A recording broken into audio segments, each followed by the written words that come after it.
Happy Try Something Tuesday.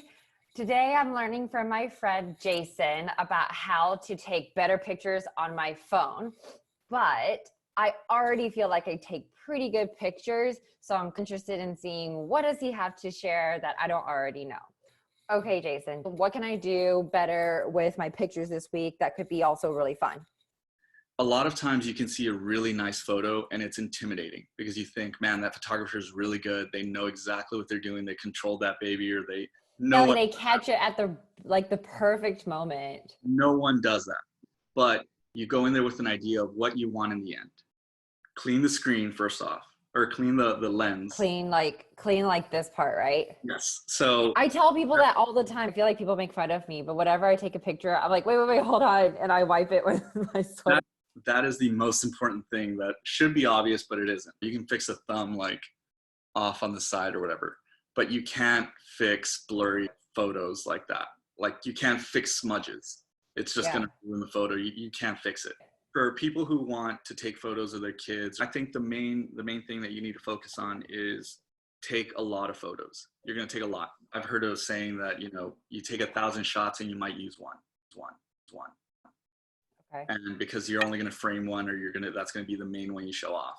On your iPhone and even Samsung's, use burst mode. Press and hold the button. Okay. So honestly, you're going to get hundreds of shots. You're going to go through and there's going to be one that looks perfect and well planned. So for people who don't know, like if I take a picture, I just hold down, right? Yeah. So, And then but all those bursts. and it should shoot like 100 shots. Think about like Frank and Pingo. If they're on the couch and I want to take a good picture, Yeah. like Pingo's like looking around or Frank's doing all whatever. Oh yeah. I'm always trying to like get the best shot. And I know what bursts are, but I never use bursts. Like running, it makes sense. I'm like, oh, sports use bursts, but we don't ever think about using bursts for moments at home with their baby or their dogs or significant other. They just want to capture things. Don't forget the point of taking a picture. It's not just like documentation. You're not a crime scene investigator. You're trying to get something that you would be proud to frame. That's the way I kind of think about things. Another thing that when it comes to kids, you think, oh, I have to stand up. I'm just going to get a photo of him and get the torso, will show up. But one thing you can do is, and that is part of composition, is dropping the camera so that it's at the kid's eye level and you can see more of your spouse. Make the subject the kid. Then your spouse is the background stuff. That's part of the compositions. Hopefully he doesn't look at the camera. That tends to ruin the shot or make it feel less organic, so you got to be a little bit more sneaky about it. But like your instinct is probably get up and take a picture of them on the couch, Right. And that's cool. But if you can get a picture of them like from right here and show them kind of interacting together, that's the kind of stuff that I really like, is where it feels like they have no idea you're even there. They're just, being who they are. Sometimes let the moment happen. Don't try to get the kids' attention so that they can be looking at the camera. That has its own time, like, portraiture, like Christmas cards, that's obviously a necessity. You got to do that. But if you're just trying to capture a nice moment on the couch, compose it in a way that they don't know that you're there. That's when I've come to realize that you get the best looking photos. And composition is key. Like that is the most important thing. It's about like being creative with how you frame it once you've already decided, I want that to be the subject. Okay, wait, so do it to me. How can I make my screen better right now? If it's a portrait, then you're perfect, right in the center, just like this. That's for portraiture. That's for, animal photography, photographing plants. Do a portrait, center them, make that the main focus. Now, if you're trying to get some scenery in the background, go with the 1/3 rule, kind of like that. And wait, how is that different than what you just did? So you break the screen down into thirds. Okay. And then you just try to kind of get the subject in line with that. So this is more portrait, center line. Okay. Sense? So there's not really anything in focus here. But if I'm trying to make the plant or the lamp be in focus, you kind of set it off to the side, and you're not going to think of this as the main focus of the photo, or the background subjects, I guess. It would be more along this. So let's say you guys are running on the mall or something. You shift off to the side a bit, about a couple inches, like that. Okay. And just have, you know, the monument in the back be the thing, you know, and try to avoid direct sun if possible, because sunlight, when it hits your face, it's very harsh.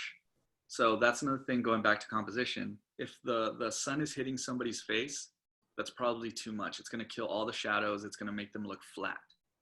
And it'll make everything else in the background look kind of faded, because your lens is just taking in all that light from the sun. Like right now, this is not a ring light. This is just my house. And see, it's like cloudy out.